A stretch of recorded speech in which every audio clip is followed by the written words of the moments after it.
This is the If More, Let's Divide podcast. Yo, Charlie guys, what happened? Welcome to the If More, Let's Divide podcast. And I've decided to choose stick on the podcast today because no, I have, but quite recently I've been seeing top foreign brands that are now using local stuff, solutions, ingredients in quotes in their products. Of course. Colgate is now using charcoal toothpaste. And quite recently, I saw a well-packaged chew stick. Wow. Like being sold in a departmental store. Interesting. And I get these for cheap at the market, like less than 5 CDs. And they were being sold for, Charlie, hefty prices. Of course. Charlie, Fred, commercialization. it's so crazy, right? When I was young, my grandmom and my mom would make me go for charcoal, rub or scrape that charcoal on concrete, dip my sare, aka sponge, in the charcoal, and they will watch me brush my teeth with these things. And I've still been doing it. I still do it. And anytime you tell someone that this is what you do, they frown. But now those same people are going for Colgate with charcoal infused in. Yes. Like, allow it to make sense. Inferiority complex now. Charlie, it be crazy, yo. Fred, what be the issue? We know they think. It's crazy. I mean, seriously, we know they think. So because we're not thinking and we're not aware of the value of the things that we have, then if somebody else, quote unquote, let's all be honest, white man says it's good, all of a sudden, ooh. Yeah. But if my grandma is doing it since she was a child, and That's wild. the standard of an EBA is what you have to talk about or examine. An EBA has been associated with whiteness in the West. And being bougie. Of course. Like they rather go to a top tier restaurant and fine dined than Charlie going to also night market. Now that you speak about it, even though we don't do this a lot, there was a thing, you know how you have these stories pop up on your IG shorts? Yeah. And there's this lady, she's the first in her family to do everything, African-American lady. And she's opened a bakery. Quick story. And she says in the story that she's excited about introducing these foods to the African-American kids because these better foods are not exclusive to white people. They can also have them. What food is she talking about? Pastries now. Quiche now. But the point is that value has been placed on the simple fact that because white people have access to croissants and quiche and some of these quote-unquote exotic pastries, the value is not being placed on the fact that black people are predisposed to diabetes and all these diseases, number one. So to say something has value, it has to be nutritiously beneficial to us. But we are using a standard of, because white people are eating croissant, is value and it's nice and less. The Bible that he talks. Yeah, so it's along the same lines. And Charlie, that's why we are dying, like cancers and all that killing us. Charlie, guys, we did Ghana here. Charlie, we've been blessed. Like, we for try come back home. And appreciate. And talking about coming back home, Charlie, our guest today came back home, back to us, and she's trying to run away again. And she's doing it. She's amazingly pretty. Her voice is captivating. Yeah. Her style is on point. Bohobium. Yes. And I hit her up, Charlie. We have a podcast. I want you to come on. Are you up for it? She was like, yeah, Charlie, count me in. And Charlie, she came through for us right on time. And guys, help us welcome Helen. Yes, sir. Yeah. Charlie, Helen. I love it. What a guan. Listen, I need to position myself correctly. Yeah, you have to. Do let me know if At any point, you can see my glory.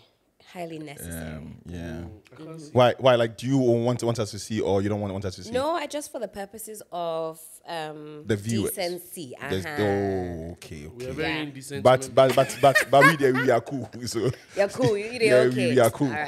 Cool. we are very indecent. Chai, Helen, what's up? Charlie, I'm good. Oh. I know that you are so busy, and with your busy schedule, you haven't been able to at least listen or watch a full episode of the If More Let's Divide podcast. True or false? Wow. Yes. Is that how you are? Yeah, Charlie. Why are you exposing me? I mean, oh, so you haven't? No, I'm just saying. I've seen the clips. Okay, yes, true. Okay. Let me stop. Yeah. Beating around the bush. It's true. Yeah. So I realized you were hesitant a little bit, but You think so? you weren't. How did you deduce that? You said, and I didn't. You know what?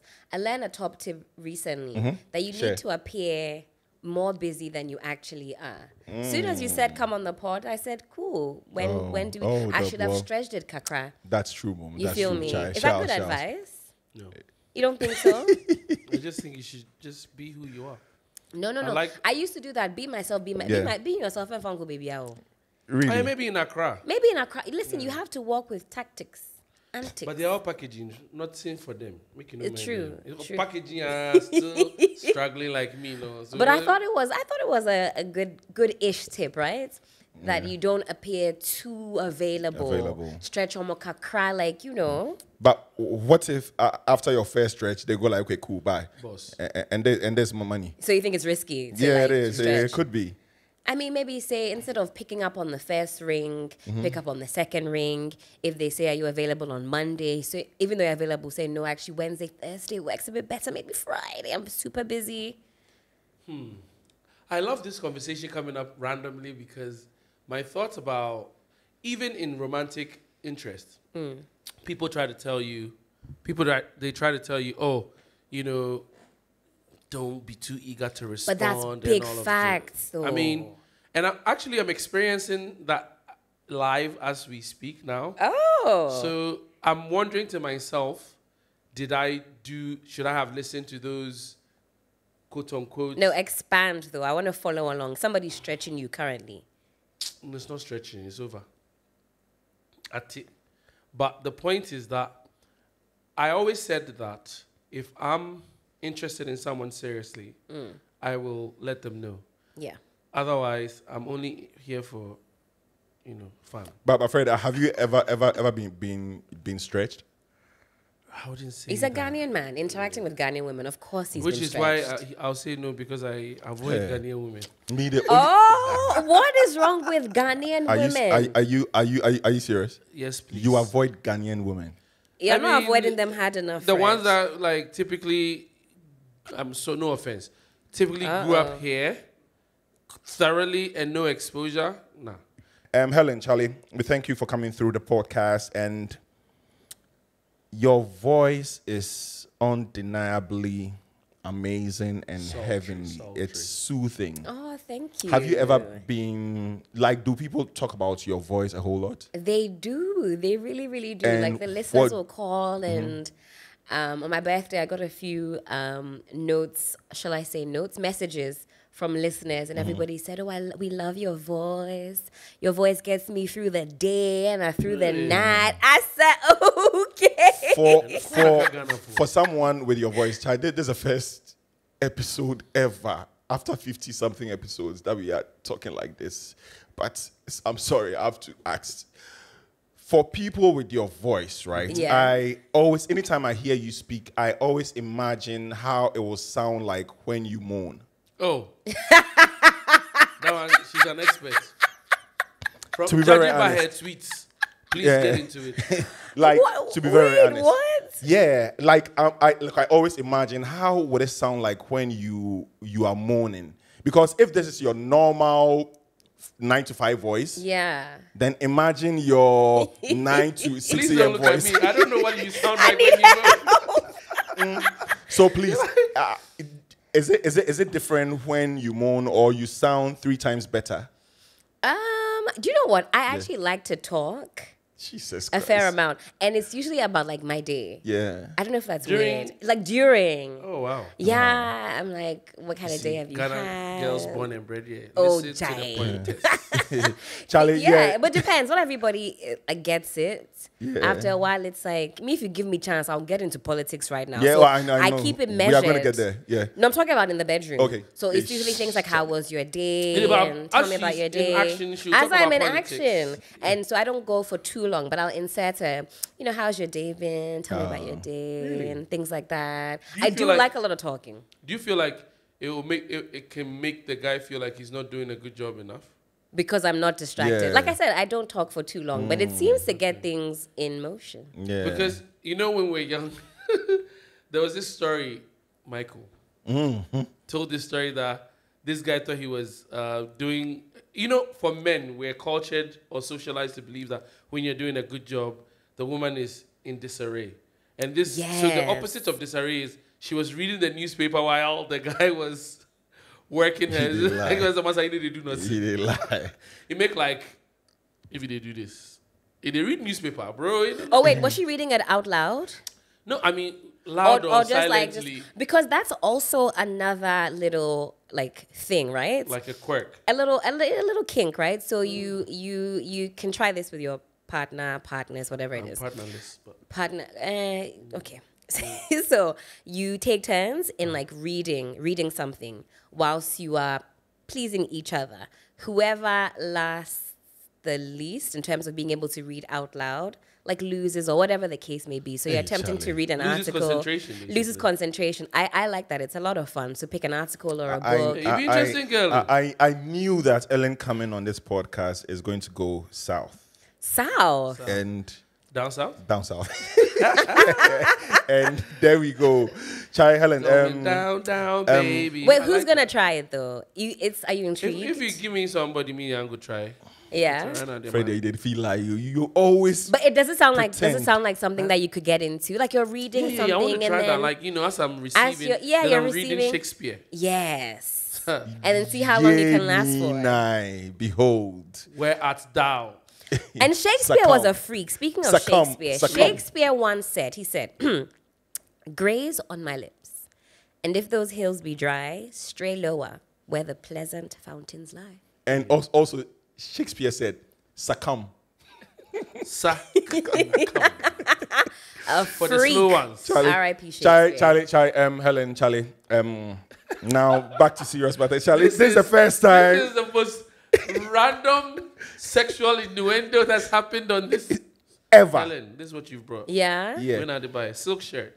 So I realized that your surname was Apia hyphenated Ampofo. That's right. And my surname is also Apia. But mine is Osei Apia. Oh, wrong number. Yeah, so wrong number. Yeah. Wrong number. I actually know who my granddad is. Oh, okay. I'm Yeah. sure, as you do, you know your grandfather. No. Okay. Yeah, I really don't know my father's side. Yeah. Oh. Yeah. I see. My granddad had 23 kids with 6 women. I'm one of 101 cousins. So I have exactly 100 cousins on my dad's side alone. So the actual last name is up Dalmatians. here. Serious. Yeah. And then the Ampofo is my dad's actual name. So none of my cousins have the same surname. So everybody's up here. Then you hyphenate it. We have up here, Berkon, up here, Oh, Pipim. seen. Yeah. So unlike you, your grandfather, my father had 26 kids. Okay. Yeah, and I was never ever close to This him. Apia is linked. Yeah. No, Two no, Apias are no, linked. no. Definitely Omusuba not. Yepe. No. Oh, okay. In character, for sure. Yeah. No, it's not linked. But your surname is also dope. The Ampofo. Ampofo is a surname that I really like. I like how it sounds. You know, Martin Proyce, we had an David Ampofo. Ampofo. David Ampofo. Top it's, criminal. where are you from? So I'm a Chim. My mom is from Hey. Isium. Relax. Relax. Relax, Boss. relax, relax. Charlie, These days you open say the- you are a Chim and then everybody Open the wants to chapter for you. side. We are struggling. Honestly, if I could, this Achim connection is doing nothing for me. Yeah, So even when I say I'm going to stop saying I'm Achim because it doesn't reflect in the bank account or anywhere else really for that matter. Yeah. If anything, in terms of what is going on shall I say, politically, everything else. I'm probably on the outs because my job is to critique government officialdom all day and all night. So your dad is Achem? Both my parents are Achim. They're both from the really? eastern region. My dad is from a small town called Jijiti. It's on the Kumasi JGT, Road. yeah, no, Now JGT, it's New Jijiti. okay. Very, very small town. Yeah. And I rode my bike to JGT some weeks ago. I like that. Oh, I see. It's not like a dope name that you could use in a rap. Yeah, right. Yeah, JJT. Yeah. It's an interesting place. Not as big as my mom's hometown, Isium, which is home of Kwabi Brame United. Who's old enough to remember? I know Same. The team. The team, the football team. Yeah. Yeah, I mean, I'm very, very old. Charlie Helen, your story, even though we are not friends, there was a day that I saw you at one airport square. Okay, I think you didn't see me. Yeah, it's been a while, and I was on my motorbike. I was walking to my motorbike, and you were walking in, and I don't know. I think you were busy. You were rushing for a meeting or something. Okay. And I'm like, oh, that's Helen. I think that was the first proper time I walked close to you. No, and was this before 2018 or 2017? No, this was like 2-3 years ago. You were when I was vegan, you were in my vegan documentary. This is 2017. Remember, me, you, Shirley, we went to a place called Ranit's Vegan Place in Achimota. We had tofu, we had bangkung. Remember, I edited it. Yes! I sent it to you. You went, kudos, you did a great job. You could have done this or done that. This is like, what, 6 years ago? I don't remember this, but now I do remember. Yeah. Oh, it was you. It was me. I was vegan then. I had dreadlocks. Wow. Rasta fried rice. What was going on? What crisis? I'd had some epiphany. Some I'm guy no break longer up. vegan. No, my husband there plenty. I'm no longer vegan, which sucks because honestly, veganism is the truth. I've never felt better. But once I moved back, my dad was like, "Stop vegan, vegan, if you had, we eat one dish." Yeah. And so I tried for a little while, went vegetarian, and I'm back on the meat and fish. But if I could go back to veganism, Would you? 100, I would. Why? Never felt better. Within the first month of having gone vegan in 2016, my period pain had completely stopped. I was waking up with so much more energy, less lethargic, really awake, alive. What's it, bro? Less like Oh, yeah. I think that's one of the things that I noticed about you on social media first. Very articulate. Yeah. Grazie. Yeah. Wow. But don't worry, I I'll get don't to my remember. questions. No, I do remember. Yeah. So the dreads threw you off or what? Is it the Charlie, dreads? It's been a while. Over 7 years. Actually, it's 2017 maybe. So Yeah. 7 years ago. Yeah, I do remember. It's Yeah, it was crazy to you. say 2017, 7 years ago, actually. Yeah. So Chai grow with the grow. Crazy. So for me, for the little that I know, like following you, I've been following you, especially on Twitter for years, you know, and I see your tweets. Like now, I don't spend time on Twitter. Me neither. No one does. Nobody does. And We're the all most useless name change in the history of name changes X. because nobody still calls it Yes. X. It's amazing. I'm actually trying to get with it. I like when things change to not hold on too long. So I'm trying to actively call it X. I call it, instead of tweeting, posting, reposting. Because you're on radio, you have to be. Not even that. Even on Correct. radio, all of the ads still say Twitter. Nobody will begrudge you for saying Twitter. Sometimes I'll say X, formerly Twitter. But I like, listen, times change and I'm very receptive to change. You don't always have to resist. This year, my word is surrender. Anything happens, just don't fight it. Go with it. But you know, I love that. And I always like being different when people are. But think about it this way. I think certain brands become adjectives. Am I saying it right? And verbs in culture That's and in right. language. So it would be absolutely weird if Google woke up tomorrow and said, my name is now Y. And I'm like, I'm going to Y that. No, Google it, man. Google has become such a permanent part of language that going to change Twitter, which is tweeting, all the language created around it with the bird and all of that, to say, I'm going to check your X. Like, that is so... I don't think it was well thought out, to be honest. I agree. But I agree with you. The name has been changed. We need to get with the program. I just don't... I think it took away the last bit of excitement about Twitter that I had left. After I became X, I'm like, actually, It's so just you watch can't porno post one day. anything without somebody coming tell you about their tits. Click on my tits underneath. Yeah. I've blocked It's so become a many porn accounts. site. I mean, relax. That one, and also hot. I'm talking about the spam. Let's protect Twitter porn at all costs. But I'm talking about people that come with the spam. In need what? That come under the post with all the spam. Yeah. That's really annoying. The most Yeah. annoying thing about X is a lot of the spam. Because people are trying to make money. Is that what it is? Exactly. And exactly, people now, everybody wants to go viral, say some dumb shit so we can retweet and they get a bit of money in their pocket. So that part of it is annoying. Charlie, hustler. Charlie, so, hey, this conversation is going to be tough. Yeah. Because the derailment could be plenty. It's deep. You know I what it swear. is? Also, obviously, I interview people for a living. Yeah. So it's giving. But I'm enjoying the conversation. It's because giving- I don't think there's anything specific. Did you have anything specific you wanted to Yeah, ask? so many Okay, specific Oh, things. please Because take us today- away. And there is this thing about us, right? We don't discuss what we are going to ask our guest. Okay. So I don't know what Fred is going to say or ask where this conversation is going to go. But me, I'm personally, interested in your growth in the You path. took a little longer. I'm personally interested, but go on.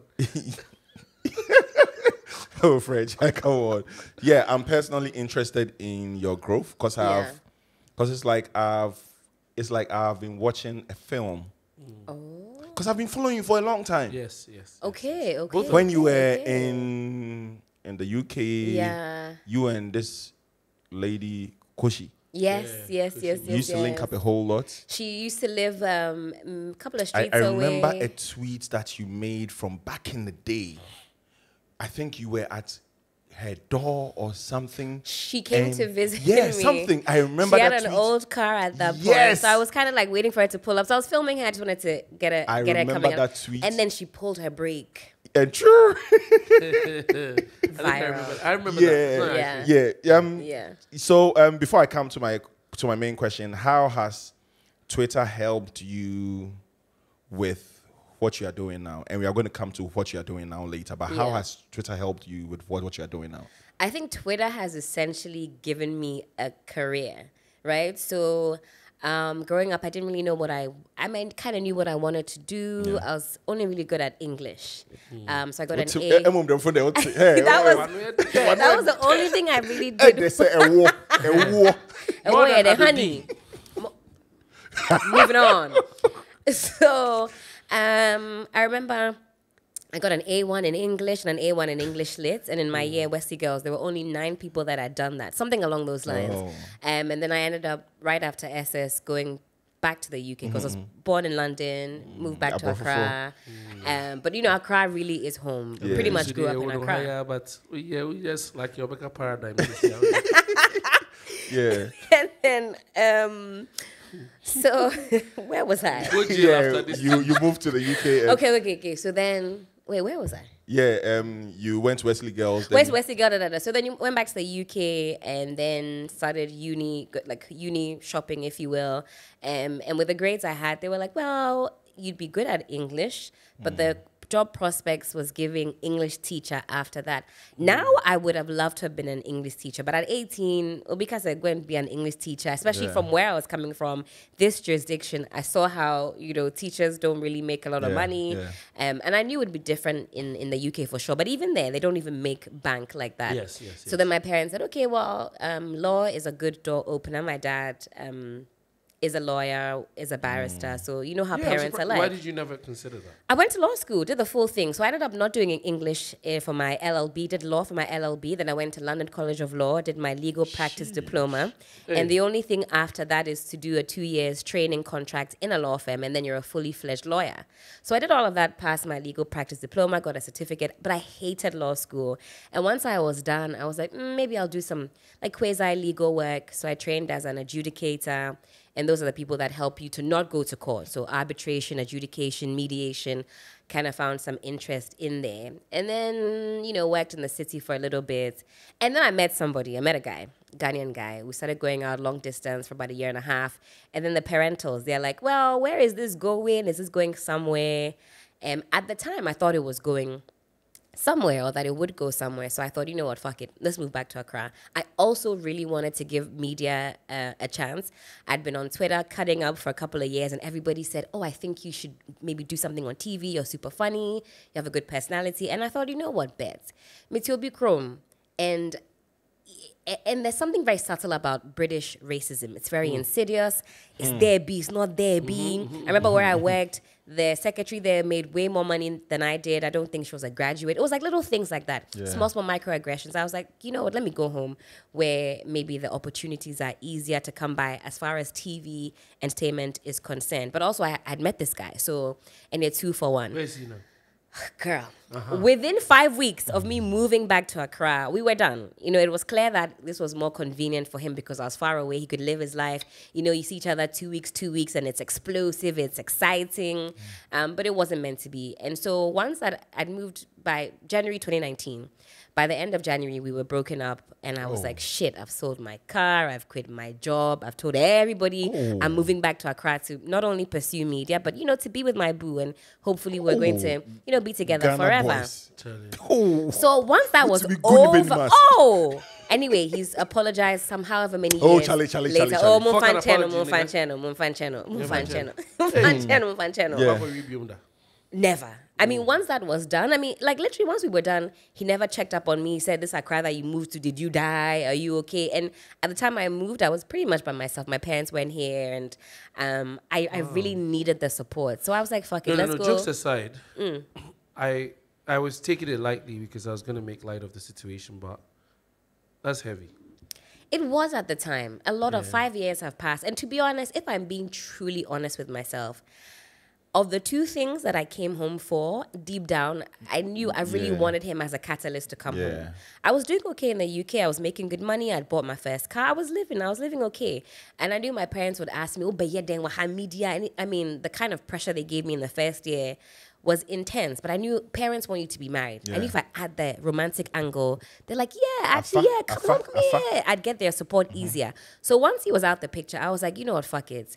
Let's really pursue the media. I'd got my like little toe in like at TV3. So I kept going there, hounding them. I would go for auditions. I would cry kakra, you know, vim up kakra, go for the auditions. And then finally, they gave me a 1-hour slot on Tuesday evenings on a show called Keeping It Real. And everything kind of took off from there. Once they saw me on that show, they thought, okay, we'll add a couple of hours. You can do this, do that. Stumbled on the Ladies Circle set by accident. Somebody had pulled out. They quickly put me in a dress, did my hair, makeup, and the rest is history. Wow. So if it wasn't for that boy, because I know that, you had other plans too, but that boy was the main reason why you moved Kind of the here. catalyst, Yeah. So now, looking back, would you do the same thing today without a man? Like, would you move to Ghana? Oh, I'm coming to pursue so here in Ghana, so I'm leaving the UK, and because you had a good job, you had just bought your first car. I did. You were starting life. Everything was going to, like, do you look back and regret? No, not really. And even if the only reason was to come and be with this person, I always say there's no higher calling than love. I would go to Helen, the moon. Honestly. Charlie, I beg. You don't agree? No. I would personally, Please keep talking, anything worth doing is worth doing well. Oh yeah, now I in. So I have no like real regrets about like throwing myself into it and going for it. I'm just a hopeless romantic. So Are you still the same way? I hate to admit it. Yes and no. Like, you don't get to your mid-30s without a few battle scars. Yeah. So life has not only humbled me, like, romantic relationships have traumatized me. So even where I'm in a good situation, like, it's never far from your mind. You remember some of the past wounds, and you're like, Charlie, am I about to be shown shaky? But even within that, yeah, Charlie, I believe like my greatest romance story is still in the works. Yeah, from once again, we are going to take a detour from this relationship with this guy who made you leave London London via Heathrow to Ghana via Kotoka. Has he given you did he put you on guard dealing with Ghanaian men?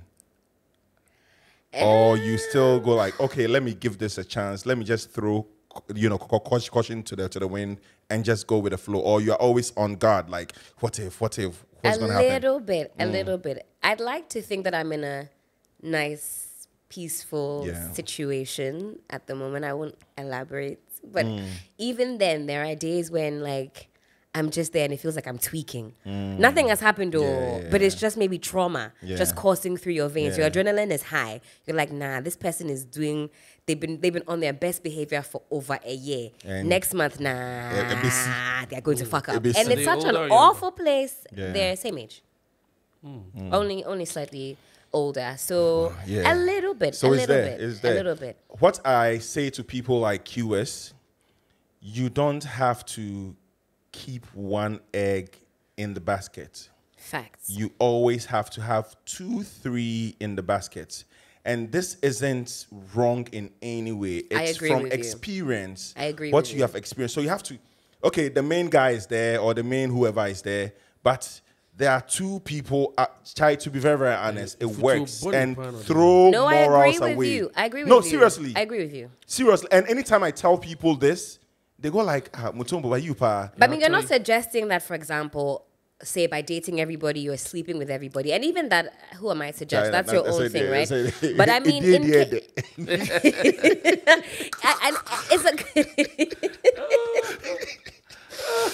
it's good advice, I say, especially for women, right?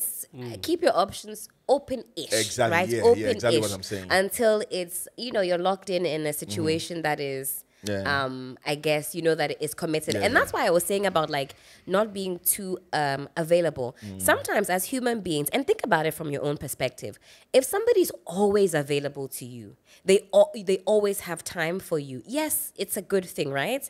But you also want to be with somebody who also has their own life, their own friends. You don't feel suffocated. One person cannot be, and you see somebody's birthday post, happy birthday to my provider, best friend, doctor, comedian. One person cannot wear all those hats. It's attractive to be the kind of person that the person you're with knows that even without them, you'll be good. You can't ever let somebody think that you can't breathe or live without them. Being an independent person, especially as a woman who can stand on her own 2 feet, it's a signal to the person you're with that, Charlie, if they slack, you will be okay. You can move on. I agree with all that. I just want to ask you both a question. And Both? Mutombo always says my questions are long-winded, so I'm going to try to keep it brief. I have a counter viewpoint to you guys saying keep multiple eggs in the basket and all of that, because I think that the way that I look at things is if I'm considering a person for a serious relationship or I'm considering them for fun. And there are very few people that you encounter in life that are worth considering for a serious lifelong partnership, relationship, whatever you want to call it. And there are people that you get along, but this person is... And one of the questions I wanted to ask you prior, which I'll come back to, was about that. Okay. What did you learn about flags? I don't like to put any color on things. But the question to you both is, Mutombo is suggesting that you keep multiple options. Maybe this sort of a main guy, sort of not a main guy. But the idea of dating multiple people, I think is being propagated a lot in our current culture. And I think is a result of confusion. Of what is it that is really happening and what is it that we want, right? So Okay. Some girls want... Make you not tell me something else after the show, please. I beg you. Yes. Okay. No, some people are going out to eat because they want somebody to buy their food. Some people are going out of boredom and that. But I think for a serious guy, most of the guys, see, there are conversations that women have outside of men to themselves, and the conversations that guys have to themselves outside of women, right or wrong. But most guys that I know, if they're talking to a woman who is unsure and is playing like 3 different guys, it's obvious to tell. Oh, you can tell. You can tell, I see. right? Okay. Really? Yeah. Yeah? Like, Woman? Bro, if girl can bed your body, where she deal with multiple guys who feel like they have that kind of access to her behavior is always going to be a particular way. Elaborate. Charlie. Expand. Yeah. If girl is seeing other guys, right? So maybe before it go reach your day, the guy way maybe the dolu most for the my side. You go call out and I say, oh, man, I'm tired. I had a long day.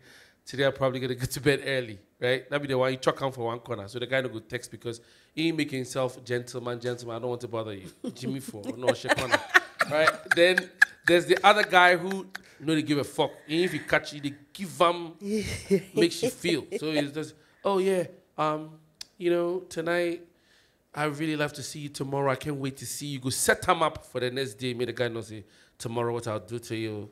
Yeah. So then you that is going to have the full attention.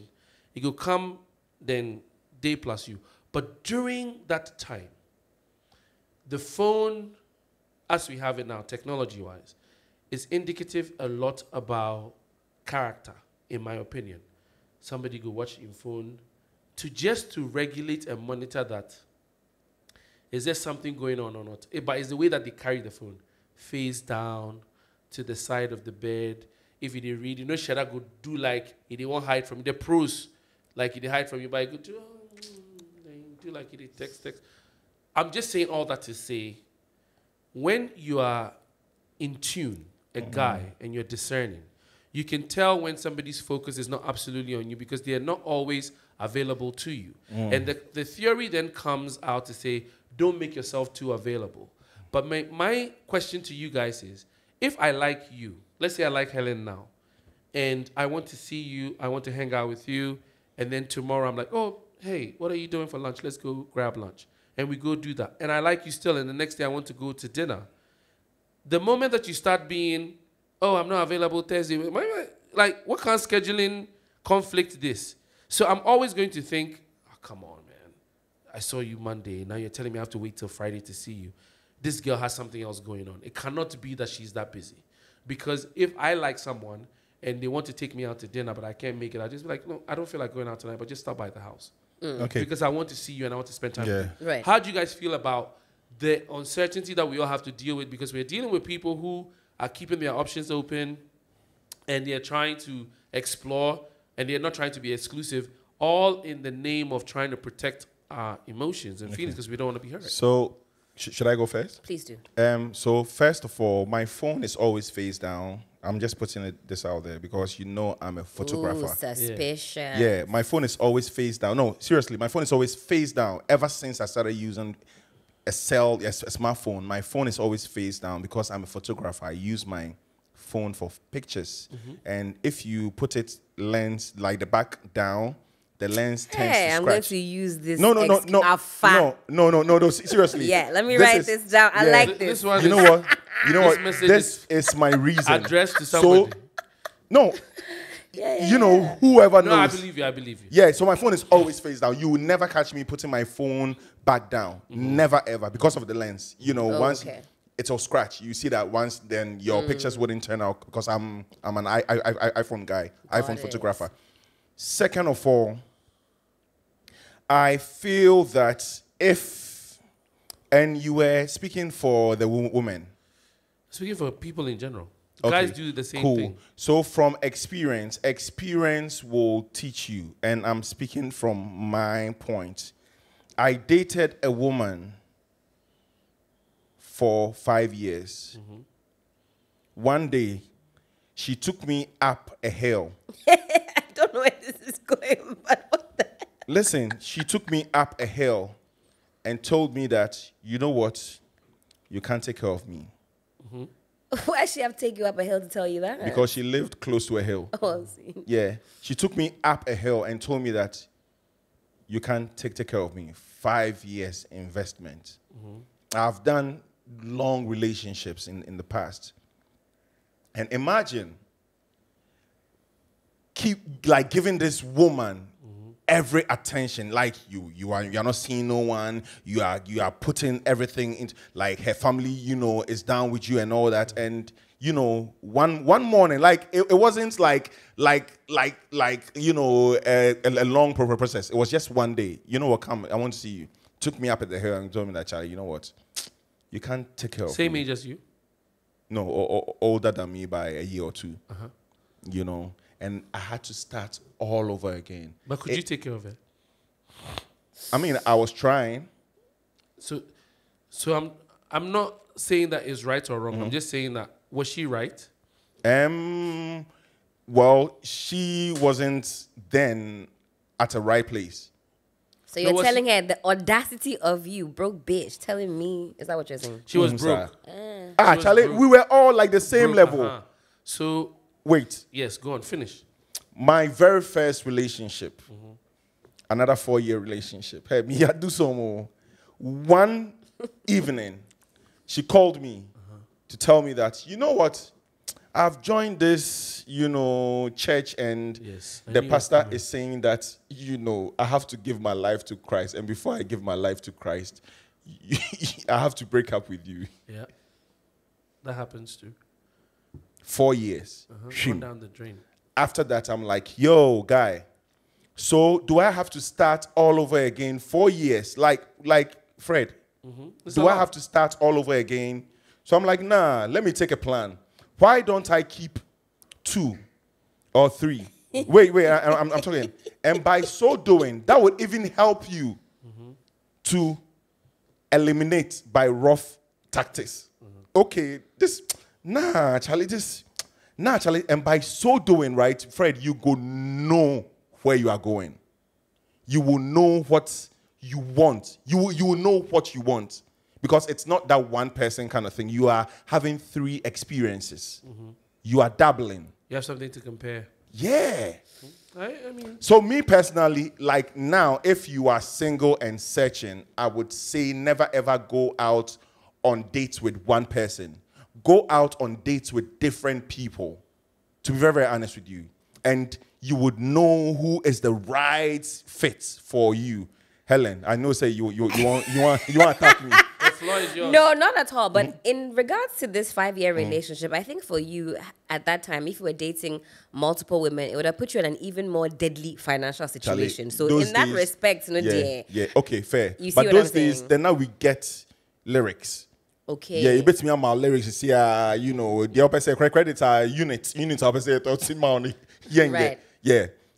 I only advocate for this multiple dating scenario in the beginning because the whole point is to ultimately narrow it down. It's not that as soon as you meet somebody in the first week or even month or even first 3 months, you're giving them all your attention. But by all means, if somebody is coming up as the front runner, and like Fred said, it's really nice as a woman if a guy takes you to lunch, wants to see you the next day, that is what is even helping you eliminate the competition. But if I go on that lunch date with you, Fred, and it happens, you don't hear from the guy in like 1 week, 2 weeks, I saw dragging the feet, then you're like, well, I can't really gauge your interest level. What helps you to mitigate that feeling is that, okay, you've decided that there's somebody else that you've taken a liking to. Again, like I said, you don't have to sleep with all these people, but you can definitely go on a date. For me, the whole point is ultimately narrowing it down to be with one person. And if the reason why you're dating multiple people is that you're afraid of disappointment, then you date multiple people till you die. Because even people that have been married for 40 years, 50 years end up breaking up. That one you've got no control over. Imagine. Those 2 relationships, right, Fred, when the breakup happened, I would go to my best friend's house, Glenn, go under his bed because I couldn't sleep home, so I would have to go to his house. And at night. Why couldn't you sleep at home? Because I was so... I dream like I needed to be with someone. And I would hide... Because so Glenn was sleeping on the bed and I was sleeping on the floor on a student's mattress. Oh, Charlie. And at night, I'll wake up and see if Glenn is asleep. Oh. And you can't control it. You start crying. And one time, Glenn wasn't asleep. Oh, Glenn woke up and slapped it.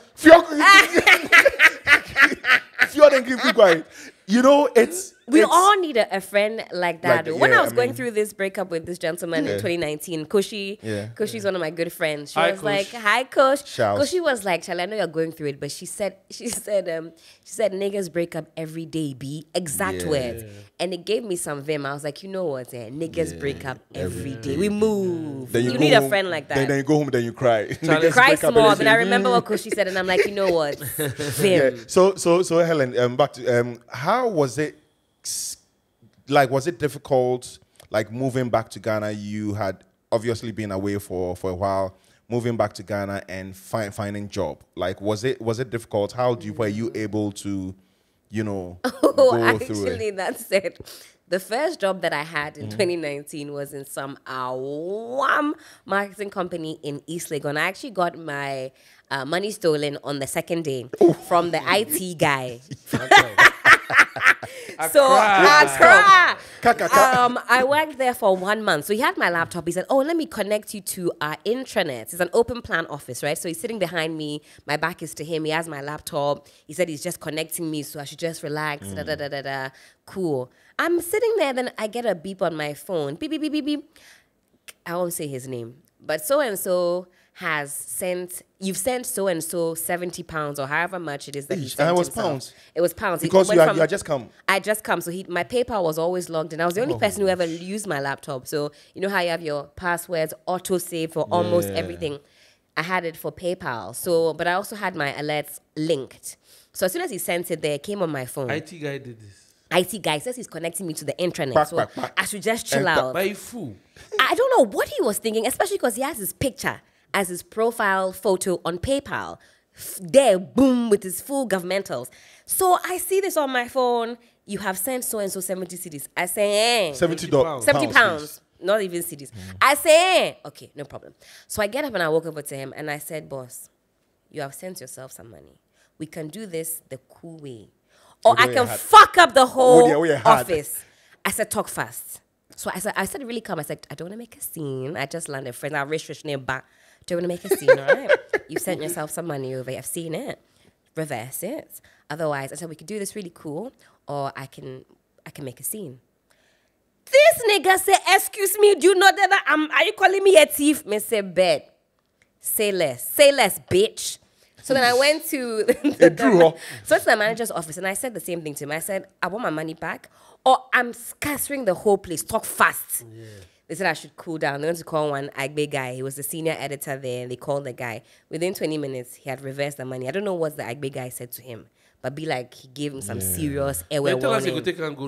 Yeah. That's crazy. So the money was reversed. Turns out this fucker had, like, every time he takes your phone or your laptop, he will not only try steal your money, he will subscribe you to his YouTube accounts. So his subbies will go. Followers. But I think more he had followers. More followers. I think he had something on the boss. I think he had managed to hack the secretary and or the bosses, like their laptop and stuff, and I found something. So they couldn't get rid of him. They did an audit, found that he was up to shady shit. But the boss, when the guy threatened to leave, was begging him to come back. That's how I knew that there was something in the water wasn't clean. So I left after a month, a very unserious place. So that was my initiation to my first ever job in Accra, Charlie. But other than that, in terms of the media work, thankfully, because I knew somebody in there and they had recommended me. Links, Kakra. I mean, that's it. I had auditioned in 2018. At that time, I was only on holiday, and they didn't like what I had to offer. It was for the morning show. I had no idea what the fuck was going on, so mina minim. But, you know, after I'd got my little toe in the door, it kind of just went from there. Yeah. So, Fred, you want to go? Go. Yeah, so now I know things have changed since you came to Ghana, and then now, would you tell someone who is moving from wherever, the States, China, the UK, to Ghana, would you encourage them to move, and then why? If they are able-bodied and they have a decent enough network and they're earning in foreign currency, it's lit. And or if they have connections to, you know, the powers that be, by all means. But in the 5 years that I've moved back, career-wise, things have gotten better. I've gotten better at my job, but I'm now financially worse off than I was 5 years ago. And that's a big, big shame. Because of that guy who made you sell your car. Well, because of the city depreciation. Okay, I mean, in the first quarter alone, we're looking at a depreciation of some 12%, right? That's kind of, it's insane. First quarter alone, more than insane. I remember in 2022, that the pound was like, what, 7 cedis to 7 cedis to a pound. Now you're at 16 plus, 17, right? It's crazy. So it's a bit of a mind fuck, because every 2 weeks I threaten to leave or I say I'm gonna give up. There's something that keeps me at home. And but what's that? it's that I know I'm living my life's purpose. That's what keeps me here. I can't think of anything else that I'd rather do. Your father, your mother, your family, like don't they play a role? I mean, now, well, we're older now, so after a while, everybody kind of leaves your life to you. But they're very impressed with what I do, especially my dad, and he was the biggest non-supporter at the beginning. He was like, "Get out of here! What are you doing here? This job you are doing, a slay queen job, and baby." Like, your father knows slay queens. Who doesn't know what a slay queen is? Wow. Or at least he said it in a language that let me know that's what he was referring to. So in the beginning it was kind of tough, right? But now that I'm in a good groove, he listens to me on morning radio. He gives me lots of tips and they love it, So even now he's like, "Oh, don't go back to London. Nobody knows you there, or nobody will give you." And I understand where he's coming from. Nowhere cool, nowhere cool. Even in the UK, things are quite tough, but it's the financials for me that make things difficult. If I have a good month and I'm booking gigs and I'm making decent enough cash to cushion, everything that's going on, I don't stress too much. But there have been months where, Charlie, nothing in the Momo. I've maxed out my UK. Nothing in the Momo. Nothing in the Momo. I've maxed out my UK account. There's nothing in the UNB. And I'm like, Charlie, I don't have to be here, or I could really choose a different path. But like, I think it's just that innate feeling that I'm finally doing what I'm supposed to be doing. But the economy is shit. I'm surprised I'm going to ask you this question, but I will. So you said something about purpose. Yeah. Your life's purpose. Yeah. And that's what's keeping you here. Yeah. And I'm asking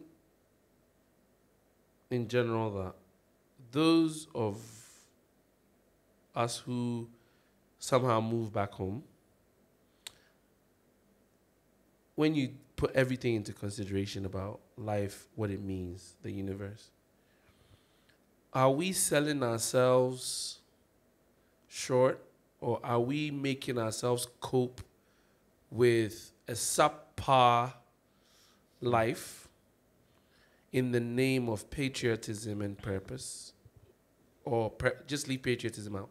Just say purpose. When we know also that we can be somewhere else, compete, and make more and live a better life. Basically, life is what you make it. Where do you stand on that?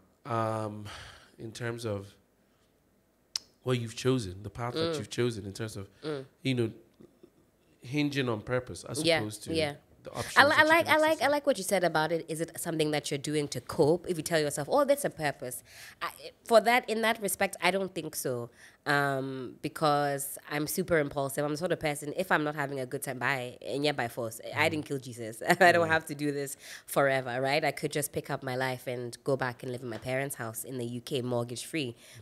Chill. I could go and let the government give me a couple of quid a month and get back on my feet. I have a decent enough CV. I know that life could go back to where I could pick a destination anywhere in the world. You could be a corporate lawyer. And then I could honestly, and I think about how easy it was. That one salary could save to get you a car. I'd go anywhere in the world I wanted with my friends at least twice a year. If I wanted a pair of shoes, save up 1-2 months if I wanted to. You know what I'm saying? So I don't know whether I'm coping, because literally I could pick up my shit and find my way back. But there is something that is physically keeping me here. It has to be the purpose. It has to be spirit saying the work here isn't done.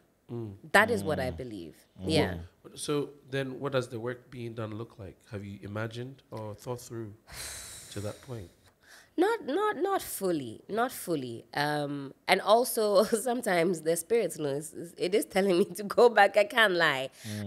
Every now and again, I don't know exactly tangibly what that looks like, but it just, for this time being, it feels like still doing what I'm doing on radio, sharing what I know, engaging with the everyday Ghanaian, that sort of thing. Like, I think I'm exactly where I need to be. This is what I should be doing now. That could change. Spirit could start whispering different things, maybe in December next year. You never know. But for now, I don't think I'm trying to cope. I think something is telling me, don't move. Don't change anything. Yeah. Something is about to change. Yeah. Dope. Yeah. Do you feel it? I feel it, yeah. I'm not very religious, but I'm very spiritual. Yeah. And I never used to listen to my gut, my intuition. at all, especially when I was younger. It's very much whatever, free spirit, YOLO, never took time to reflect. Always busy. Sometimes stillness can be quite scary. But now that I'm older, I'm able to sit down and take a beat, you know? Yeah. Now I want to zoom into your time at TV3 a little bit. Oh, no, it's all light questions. You know, you were active online and all that. Yeah. But it's different from being on the ground, right? Being in Ghana and knowing what's actually going on. Now you have a job at TV3. You are supposed to come on air. You know, people are seeing you and all that. Yeah. How difficult was it or how easy was it for you to like know what's going on, so you are able to express yourself very, very well when you come on air? Were you reading? Did you have to, go through nights of reading and for sure, especially for morning radio? It's very research heavy, right? Research based as well. And also the fact that I think Ghanaians, I don't know if it's cliche to say, we're a lot more discerning these days. I think that's what everybody's saying. I'm inclined to believe it. So although we have a lot of noise when it comes to political discourse, it's still now you this, and my doom saw is better than your doom saw.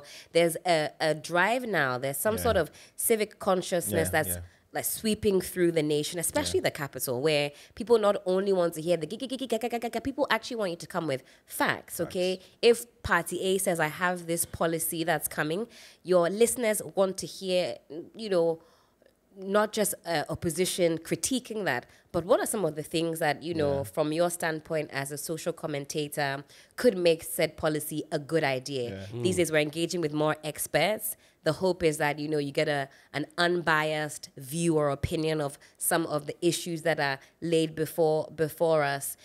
So that's quite exciting. My day consists of listening to every political show on air and on TV.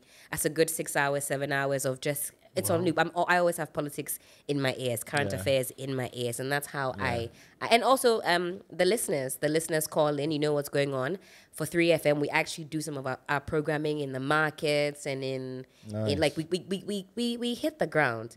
I like to think of myself as an everyday Ghanaian. I talk to people when I go to the shops to pump gas. I'm always asking people's opinions. Like when E-Levy came, I would go out on my own. Well, what do you think? What do you think? What do you think? To anybody, coconut seller, hey, tell them what's E-Levy. What you're saying, just trying to gauge the temperature. So that's how I kind of stay on top of it. I'm in the system. So now, okay, fine. Now you're killing it, right? Because I see what you are doing. You tweet your live, live shows and all live links. So there are times that are followed, and just to hear your voice, like I said at the beginning of this episode. Now you are on screen, you are on air, you are everywhere. You are, how do you deal with the pressure that comes with being known? Or you don't care? Does that affect you? Because now you can't just up and stand and go anywhere. Yes, it's really annoying. And if you know me in real life, I'm a major scruff. I don't like to get cute by heart. The makeup. Now there's pressure. Like if you're going out and you don't book like makeup and hair, and that somebody will snap you. I've now finally made it onto Worst Dress VGMA. Look, I think my mom sends me all my negative and positive press. Thanks, Mom. She's like, have you heard that gossip about you? All the good stuff. I mean, she lives on the blog, so she sends me all the stuff they're saying. I suppose one of the things I do that annoys me is if you gain weight or you lose weight, the people that watch you will tell you, hey, you are adding, you are putting on, you are doing. That can be a bit annoying. But I don't think it has really like sunk in that people actually know who I am. I like to think, I can't be that many people. But like sometimes you walk into Palace and you're like, oh, where can I find cheese? Oh, hi, Helen. I'm like, hey, dear. where do you know me from? And then Your it like, BFF. yeah, and then like it registers that like people will Yeah. like randomly come up to you. I had a gig a couple of days ago, big gig. I was super Yeah. nervous, but I think it went well. One guy came, he goes, I have to FaceTime my wife and my kid. We watch you every Saturday on the Ladies Circle. We watch TV3 because of you. So that was quite nice, really heartwarming. And then I asked him, I said, well, how did I do today? He was like, oh, media, I'm biased. Whatever you do, I think is exciting. And that's the fun part. The people that don't even know you are wishing you well, want you to do well. And yeah, some of the things I used to do in public, I can no longer do in public. Yeah. Sometimes I have to think about the things that I do and say Yeah. because the other side of my personality, again, like I said, can be quite explosive. Yeah, sometimes we're a bit energetic with our thoughts and the way that we do things. I won't say much. Yeah. I don't know if you know where I'm going with this. Yeah, I know. I have to behave myself a little bit more, yeah, for sure. Because he's on that subject, I'll ask you this question about. I'm always following your train of thought when I'm Okay. talking to someone. Okay. You said purpose. Yes. Which one was said your work on the radio. Yeah. And that's basically what's occupying your time now. A lot of that, yeah, radio work, really. Do you think that radio is effective and having any impact on? Because if you're talking about purpose, I'm assuming within that there's some part of you that's like, what quota am I contributing to this space that I'm in? Because my body, soul, mind feels like it needs to be here, then I must be here. And the purpose of it is, whatever the purpose is, do you think radio is being impactful and effective in general Yeah. in the Ghanaian In a, space? it is still, according to research, the most consumed, how do I put this? Media, Information, form of common media, yeah, and information music medium is radio. So for sure, especially community radio in some of the hard to reach areas, they rely on that heavily as their source of everything, news, entertainment, blah, blah, blah, information. So yeah, in Ghana, as per the stats, it's effective. Do you think that the radio is independent enough of political influence to be critically talking about the issues and, the way that, are we in a space where radio is uncensored is my question. Uncensored to the degree. point where if I wanted to go and say, you know what, Nanado is corrupt to the bone because we have the facts out there in the public space, or Mr. whoever is corrupt to the bone, this is not good for you Ghanaians. We're talking about potatoes here, but the real issue is, Charlie, we're still dealing with doom. So what is the real reason? Forget all this nonsense. I'm going to fix it by the end of the... Is the radio... Do you listen to radio, Fred? No. Yes. Everything you said, somebody has probably said it even worse. Yeah. Live on radio. Hot. They've dropped it. Do you think that the people are listening? The people are listening. They're listening for sure. This is my question, Yeah, yeah. the people are listening. They are listening. Yeah. 100%. They're tuned in and they're locked in. And before I worked on radio, I didn't really listen, so I wouldn't have too much intel in that space. But there is a whole population that are heavily invested. We have on morning radio serial callers. Yeah, they've made it their life to contribute in that way. Sometimes you get new callers. My dad was one, actually. Really? A serial caller. Aha. And I love the serial callers. For some of them, it has become their job to sit there and call on different platforms, whether it be for political interest. Most of the time, that's really the reason why they're doing all of this. But those that are just invested in what is going on in the country. And sometimes if you're too removed from that landscape, you'll think there's nothing going on in there. But from where I am, I'm in it, I spend my days critiquing government. If you listen to me in the mornings from 6 to 10, that's pretty much I'll what check we're you doing. Yeah, you definitely should. And yeah. it's not, I can say that some media houses are maybe more skewed in, in a certain Yeah, political perhaps. direction than others. But yeah, if you tune into morning radio, what you said, that's a regular conversation on a regular weekday Yeah. on morning radio. So this should lead seamlessly to my next question. You are very, very vocal when it comes to bashing not the government, but what's going wrong what you think is wrong. Yeah. Like just yesterday you were questioning something. Yeah, Is might it, have been SML. Yeah. SML's been on my heart that, heavy. And also Hashtag release the reports. Yeah, and also you a few like SMLs as well. last One scandal like that, one revenue assurance GRA deal that and doesn't make sense. and you don't let things go. You like a few days ago or a few hours ago, you asked about the IGP leaked report. I mean, listen, it's crazy. Are you like for what you are doing and for your tweets? Are you not scared that someone might call someone and go like, "Yo, this person is doing this, so check her or do this"? Like, are you not scared? Sure. Yeah, I'm asking for the benefit of the audience. What specifically the IGP you think was that about? This long time this leaked thing where it come with the IGP or something, somebody they talk about somebody where the leaked audio came out. You don't remember? This was like last year. Is that the one that was late last year? Yeah, was trying to put a hit on him or something? Well, they were telling someone to fire fire him. Okay. They made some serious allegations. Yeah. There was one COP, Alex Mensah. He's now retired, and he was at the center of the controversy about the leaked tape. There was one NPP lead man in there, one Bugri Nabu. We spend a lot of money as tax payers to put together these committee sittings. Sense. They take sitting allowances. We pay to have it aired on GTV. Somebody will make small chops for them to ease. You and I pay for that. You finish the committee sitting. We just want to see the report. And like to your case, sometimes I do get nervous. I really believe that after the hashtag Occupy Julobi protest, somebody was trying to fiddle with my cellular device. I'm waking up at 3 a.m. and there's somebody have you authorized for something to be done in Tamale? And they're like, if not, we recommend that you you change your password.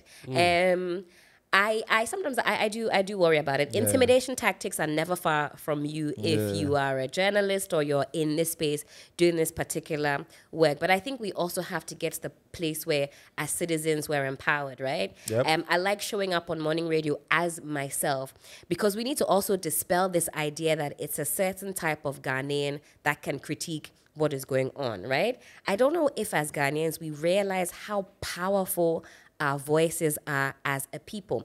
No party comes into power as an NGO. They're not using their money.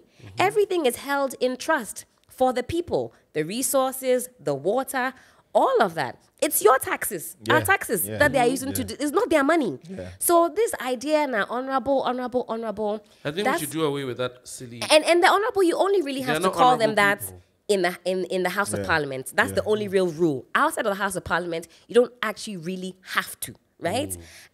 So it's that passion that keeps me going. That yes, I do sometimes get worried that I've had a very vibrant life. You never know when somebody will decide, oh, sir, But I've decided that whatever the case is, that I'm not going to succumb to fear. Is it because is it because you have the ability to move outside of Ghana? Probably. If shit hits the fan, probably. Yeah. 2, would you do same when the next government or some other government comes to power and they are, not doing their work or they are being an ass? Like, are you going to be the same? Oh, yeah, one has to. Even when they're not in power, you critique what the opposition is doing. Are they even doing, the right thing? So, for example, in the House of Parliament, they will disagree vehemently on whatever the other side has to say. When it comes to, should we increase our allowance? Now and they're all in agreement. They love it. There's no fighting there. Should we maybe import some more cars? Everybody. So there are things that they're aligned on. Opposition will fight. We're not going to endorse any of these new minister designates. And then it's a secret voting. They endorse them. So even now, you don't even wait for the opposition to get into power. You watch how they move now, and you critique what they're doing. So I have no I have no dog in the race. It's a horse or dog, whichever animal. Work. I don't have no dog or horse in the race, and I think we have to. And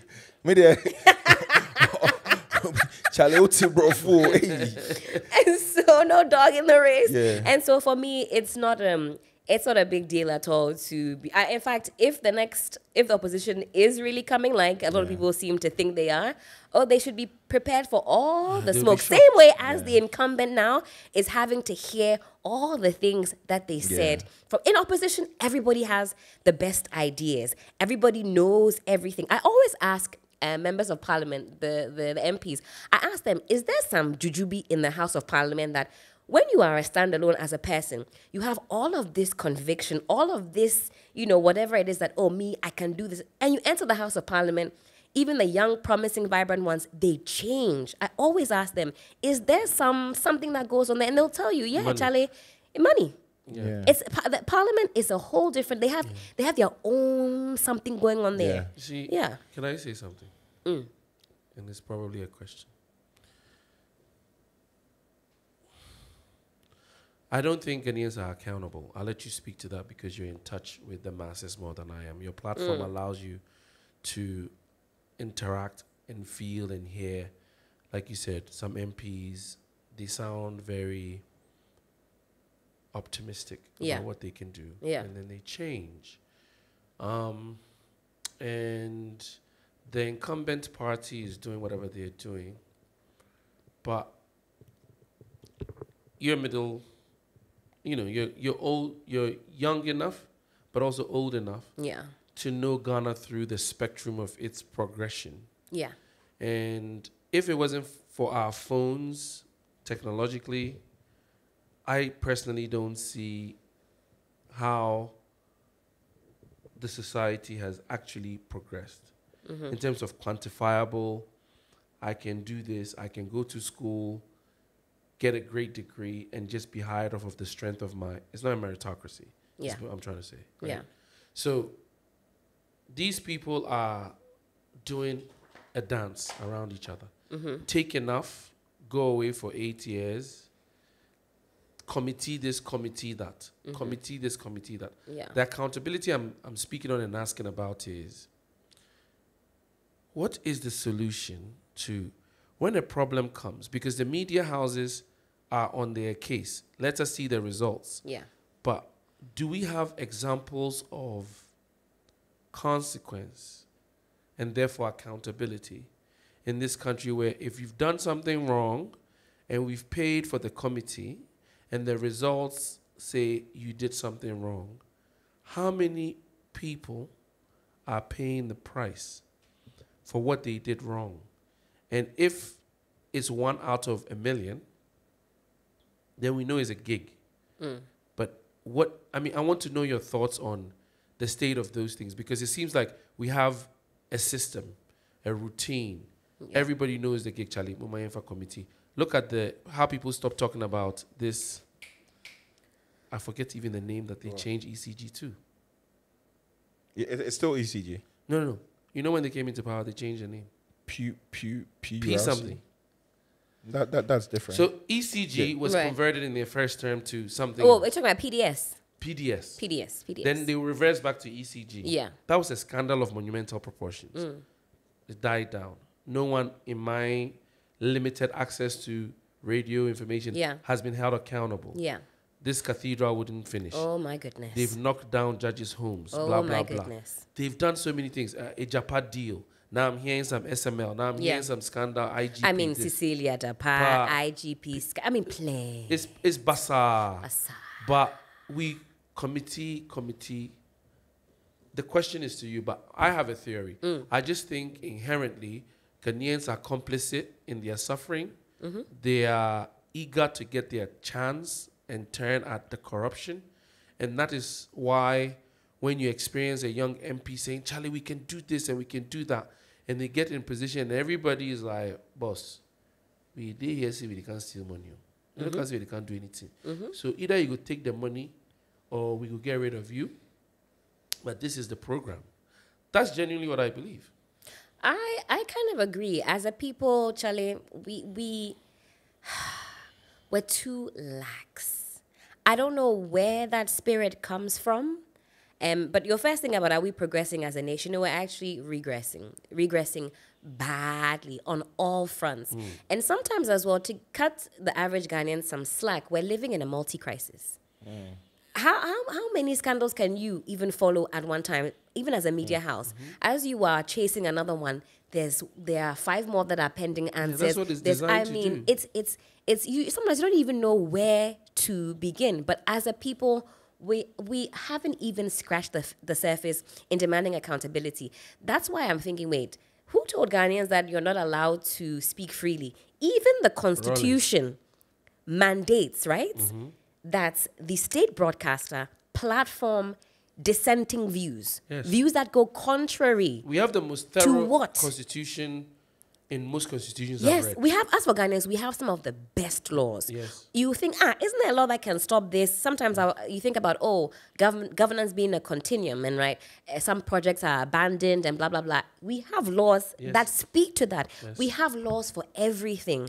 But for whatever reason, as a people, we have just decided to famanyame. We're very timid. It starts from young. You go out into the global sphere and a group of young people, and there's Ghanaians there, even other African nationals. You ask a question, they're more forthcoming. Sometimes we have young journalists or people that are in school coming to shadow us, and they're very timid. Any questions? Everybody's quiet. And it starts from quite young, where we're beaten into submission. You can't question authority. How dare you? Or your papa, or your uncle. And we cultivate that all throughout our formative years into young adulthood, and then into adulthood. Everything is yes, massa, yes, massa. That's why I say I like to be myself on the platforms that I am as much as possible. I'm an everyday Ghanaian. I don't have to. I've taken out a lot of my piercings and my anklets and stuff like that. But you know what that symbolizes in our part of the world? Onye serious, the audacity of you having a voice. But that is exactly who should have a voice. They're living in this country, suffering for your decisions. Whatever government does has a direct consequence on your life and its quality. Listen, you can have all the money in the world, but something happens and it's another lockdown and you can't access the facilities because, in fact, they're not even there. Charlie, we are all suffering. So I agree. It doesn't have to be lockdown, It doesn't even have to be lockdown. Yep. Yeah, we have to be, as a people, we have to find that passion from somewhere. I don't know where. A few people have popped up here and there trying to inspire that passion. For example, Bakavoma War, not without his own critique, for example. Who's Bakavoma? Hashtag Occupy Julobi, convener. We've had him on the podcast. Oh, he's been here. Oliver. Oh, I didn't know that was his Yeah. Oliver. Where did he go? Charlie, he's Ghanaians have insulted him, sir. Charlie, if I were him, I would also lay low. But I understand some of the critique and where he's coming from, but more of those sorts of characters. But in Ghana here, you stage an uprising, and when shit hits the fan, everybody will leave you to go and face the consequences alone. Go ahead. Talking about laying low, how do you protect yourself? And in relation with you, so quite recently, so I don't stay on Twitter nowadays, but I go on and scroll and I go off. Quite recently, there was this leak that went on with someone who is also on screen and all that. I don't want to mention names, but because this isn't what the podcast is about. Just like you, she's on screen and have a picture, not a video, purporting like that there is a video. I never saw any video. Maybe there is a video and all that. And there's someone who is on screen and all that, and whoever leaked a picture. How do you protect yourself from these things, especially since you are on our screens? I mean, thankfully, I've never been one to film that sort of thing, but I do have. You've never filmed yourself having sex before? I don't think I have. Because I have. I haven't. No, I haven't. Because I have. I haven't. Back then in the day, it was something when the camera phones came. It was something that we were all doing. So wait, you guys haven't sent nudes before? Nudes, I have. Charlie Fred, transmitted. come on, Charlie Fred. You know what? I don't like the face you put on sometimes. You know what? I've never. That way, when you see it, it's not me. In fact, I have never sent nudes before. Never. Fred. As a vanishing something, one of those vanishing. Oh, me, the vanishing crabby. I don't know how to do it. I just send it to you. But you add your face in there? Back then, yeah, because but back then, but I don't think. No face, no these case. were- Are you a learner? These were like 25 megapixel cameras. I'm You would just- see clear. It would be pixelated. although one time I accidentally put the very sexy video I wanted to send to the recipient on the story by accident. It was on there for like 6 minutes. This was 6 years ago. IG. No, this was on Snapchat. Snapchat. So on the story as opposed to sending it. And no dear, about outer. What's Yeah, it? More mistake, fun, mistake. mishap. Charlie, how go do I think about that often, Yeah. Charlie. Helen, what are you going to do if? And people will really wait. Right now, I'm a small fish. Were you naked? There might have been a little boob action, Okay. little something, a I little mean- have a nice day. You know what I'm I saying? know. Yeah. I love it. Look, listen. We say. So let me just clarify this. Charlie. Hopefully, but listen, Charlie, listen. the thing with the talk for outside, be so. Yeah. See this guy. You never sent Listen, nude never. picture before. Make I tell you something. You think everybody's I tenuous don't like actually. you? Fred has Listen, done. never. Fred sent nude picture before. Never. To whom? Listen. A girlfriend? You know why? That's why I want to say what I want to say. It's not that I think it's inherently wrong, Yeah. but it's always, and maybe it's because of my tunu. I thought you were going to say it's because of something else, but It's just sorry. because of my tunu. Because at some point, I always used to look at myself as, I want to do something, and I don't want people to have this on me Got it. as a distraction. Even, listen, let me finish, let me land. Women I've dated have offered to send things, and I have refused for them to send it. I swear. Ask anyone who has dated me.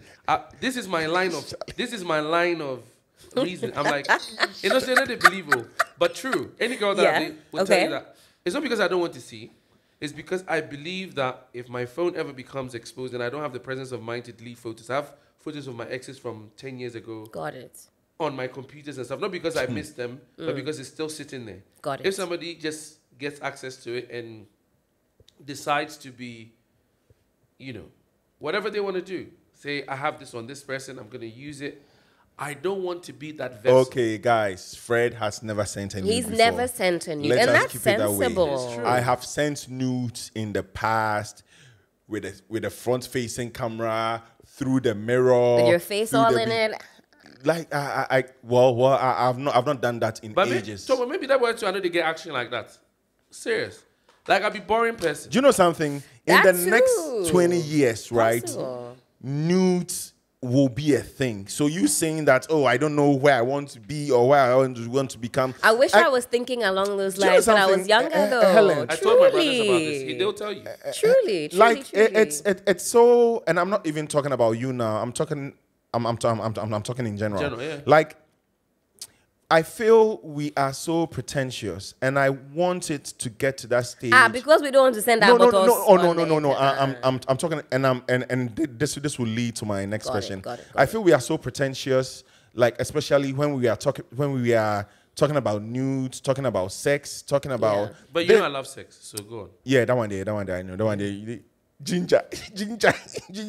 I'm tired. Yeah, I mean, I'm looking forward to a period or a time where we will openly talk about sex with our younger siblings, with our kids, with our. Your mom's mom used to do that all. It's only now. It's now that it's a big What deal. happened? Back in the day, you go to, I remember even me, like being quite young, your grandmother would say something openly, freely. Go to the village. Back in the day, they say things quite. Right here in my own village, they're still talking like that. Yeah, it's now that we have decided, I don't know whether it's Western influence that we want to It's be crazy. proper and don't say this and it's taboo. But that's not what I'm. So I'm. Yeah, No, not from that no, angle. yeah. No. So this is a perfect segue to my next question. You have a show that talks about dating, Yeah. talks about sex, and everything in between. Shouts to AJ Sapong. Yes, shout out. That's my homie. Yeah, That's your co-host? Yeah, On keeping it real. real. Yeah. Or like, why did you guys decide to openly talk about these things, especially here in Ghana, where these things don't easily come out? Ghanaians love sex, relationship issues. They love that. It sells. Although we like to pretend like we're, goody two shoes across the board. And again, I keep saying this, I enjoy doing that show and then jumping on in the morning to talk serious things because, I mean, because you like sex, you can't weigh in on, on the important matters. But yeah, I think we as a station, it's a show that gets a lot of interest because Ghanaians, again, love sex and relationships. And again, I choose to be on there. And in the last 4 years, nobody has ever really asked me anything about that duality, like, being yourself completely and also weighing in on issues of I don't know how I get away with it. That's crazy. Again, I think it's because I'm a small fish. Maybe nobody's nobody's noticing, just yet. But also, it's never that wild. It's the same kind of personality that I take into morning radio. So even on morning radio, if I can add a bit of humor, even with my serious interviews, just to because we're very different people, and I think we should start doing things a little bit more interestingly. Am I rambling? Am I making sense? Yeah. Yeah. I mean, I have a different question. No, please. Am I making sense? You were both like, kinda. Yeah. No, you were making a ton of sense. Okay. I'm not focused because I already know why you do it. I'm just okay. Yeah, because I have a better question to ask. for you already on social media, you are quite elaborate. Oh, I'm very different now. I haven't. I'm not the back same. then you were just going in on whatever, however. Yeah, the exuberance of youth. Everybody grows up. So wait, what's changed? Age. But you never think as you grow, you don't talk about sex. Not like I'm definitely a different person, but like sometimes I sit down and I think, "Hey, Charlie, you didn't grow." Do you miss those days where you used to? A little bit. Like, growing older is traumatic. Oh, Charlie, as you get older, you see some dangerous. You see some dangerous one or two. Life will humble you real quick. Ooh, you get older and life humbles you real quick. So I think it's just. I think it's just age, again, mid-30s. We're getting on. Yesterday, the whole day, I was at a friend's wedding, and I was supposed to give the vote of thanks, so I had to wait the whole day. And in the spur of the moment, so I was sitting with Joey B, who, like, we all grew up together because this wedding is for, a childhood friend, right. And like you said, I was there and the thought just came to me. When did we get here? Scary. Because I remember people getting married and, hey, they are old, though. And these people were like 35 and I was like 12 and like 9. So I was like, hey, they are old, though, and they're getting married. They seemed so old, so wise. Now we are there. Charlie. Some of us.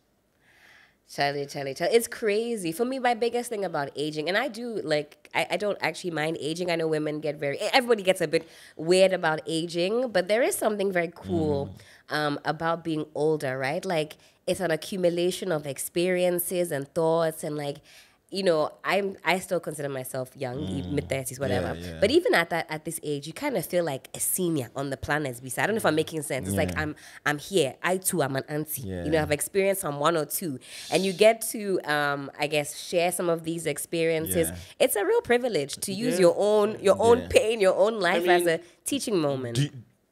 Do you think you would crack? You're talking about your skin. I'm saying this because of how radiant you always look. Do you have a secret? No, to be very honest with you. Genes. It's just the genes. Yeah. Unless I've never thought about Botox and things like that if I get older. You never know. I mean, my mom had me quite late, 39, almost 40, so she's getting on in age. So I do look at her face and the smile lines are plenty, the wrinkles are there. And they say you should look at your parents to kind of see the trajectory. So I don't know whether I'll feel immense pressure as maybe some of the smile lines and wrinkles appear. But even that is lit. Listen, the alternative to aging is death. Yes. So choose one. So that brings me to what I was trying to say. I have a question for you, and then I have something to say about the idea of aging. We're getting older, but I think it's a blessing. 100%. I think that's the only way that aging should be examined in our society. I think people have been programmed to be stupid and to think that youthfulness is all is cracked up to be. First of all, most of you are broke. You're clueless. You don't know what life is about. You don't know where your bearings are. You're worried about useless things. Fact. Arguing with your friends about who didn't call who to come to the party. Life is about way more than that. But I think in every stage, you should really thoroughly enjoy that stage. Yeah. So if you're between 1 to 10 and your friends are playing with video games and you're going to friends' houses and you're doing sleepovers, and do it to the max. Yeah. In your teens, do what you must do to your max. In your 20s, and then just go along with the times. Yeah. Because I think people look at, I want to live as long as my grandfather lived. How old was that? 96. If I could do past that, my great-grandfather was 113. So long as I'm functional and I can walk and I'm not a vegetable, why not? I mean, at 70, I'm not thinking about whether I'm still the same good-looking young man with this beard or whatever. I want to be a different person to society at that point, but I want to be impactful. I want my life to have meaning. Yeah. My question is absolutely nothing to do with this shit I'm talking about. Yeah. Why did you say no to me and you ended up having a show with AJ Did I Support? say no? Don't sugarcoat it. She broke my heart, guys. Don't I say invited that. Oh the young lady God. out. I was hoping this and wouldn't come said, up. I was hoping this I wouldn't come up. think I want to have a show with you because I don't want to do this by myself. And I think you're brilliant. And I think we'll make it great. And she's like, yeah, I'll get back to you. And today, AJ Sapo, hi. AJ No. Sapo. AJ now works with the network, MGTV33 FM. So we didn't seek each other out. It's just the business decided. Yeah. So shame, HAPPY shame. And she only came on board to the station late last year. So I didn't go and seek out AJ for this collaboration. This was purely business. You are watch. I'll check it out. We were on last. Today's Thursday. No, on Tuesday night. Congratulations, by the way. We were on. I'm half kidding. I just wanted to congratulate you on it, but Thank you. I do remember we met at in Kanda, not far from work, Mango and Weeds, and we had that conversation. And I mean, at that time, I went away and I really thought about it seriously. And then I decided that I had attempted a podcast with 2 other guys, and it hadn't really. I didn't feel as comfortable at that time it would have with been that. perfect. You think so? I at that time I also couldn't tell. I was like, I found you quite serious. I'm not that serious. At that time I was like, A lot of this- people think I'm a I serious was like, person. this nigga is Jimmy mad Ross. serious. I was like, me personally, I can be a bit, a bit silly. Although this is I'm Mutombo, too I serious. think manages to bring that side of me out. I can come off Or serious. the fun side? I'm cool outside of when I'm talking. Yeah. Oh, a full pass, Charlie. Nothing. Yeah. So maybe it was that aura. I was like, okay, it's giving serious and I give serious a lot. I like Yeah. that. Maybe Okay. one day I can use it for something. Aside TV, I've seen you host events. yeah. In December, were you a host at the JJCR event at Nobuke? Yeah. You were on to. Yeah, Yeah, I I would saw say it was her. one of my worst She was the gigs. host. Really? Why? I thought you did 100%. brilliant. Amazing. I love that. But I wasn't very confident that day. I feel like my deodorant was failing me on the right armpits. It was didn't see, white. I was just looking at your boobs. It was white. And it was like an orangey dress. Orange. No, she was wearing like I'm a- talking about no. your It's deal. efficacy. Ah. My AC wasn't working. I got there really flustered. And I don't like, and I was late, right? The only thing that I thought was, honestly, I'm being honest. Oh, fuck. Go on. When did she get this thick? And I Yeah, was I had- mega, I was Yeah, I hadn't even seen you in a thicker while. then. I I was know. like, You were oh, like, wait, who she's- is that? I was like, Majorly like, thick. ah. Adiana Jigong, guys. I'm gonna get back on my fitness. no, it 'Cause wasn't looking bad. I just thought, I when did know she get this? the Ghanaian men did. They like it. No. But you see, the proportions of it seemed evened out. Yeah. So you didn't look like you had gone to do a BBL where I would have been like, I didn't pick you for somebody who would do a BBL. Yeah. Speaking of BBL, Mutombo didn't want to say somebody's name, but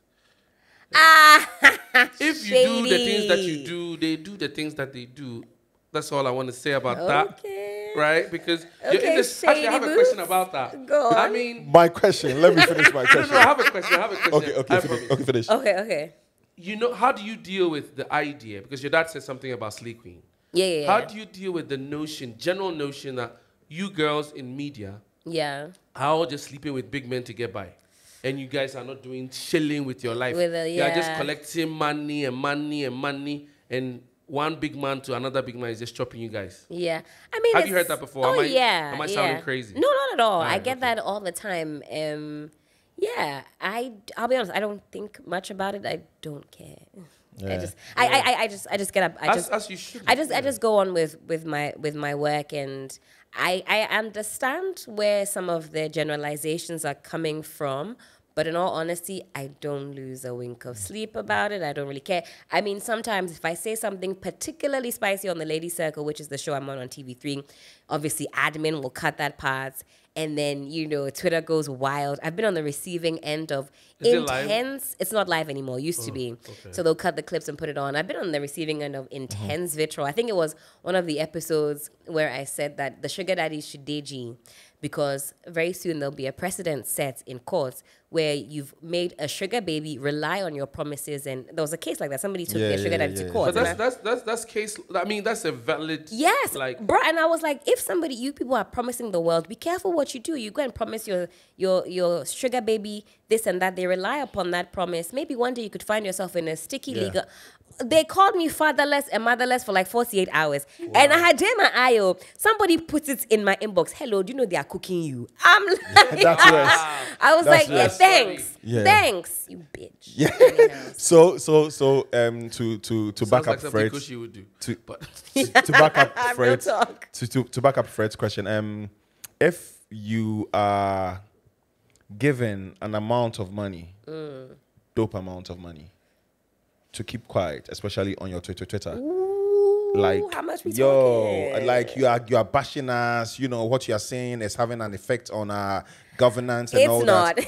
It's really not. So they would, like, at this level, Matumbo, they're not going to approach me with money. No, And but in the let's grand say- scheme of life, there's nothing that Flavor Flav's wife is saying on a Twitter handle that is going to spoil anybody's. It's not because of me.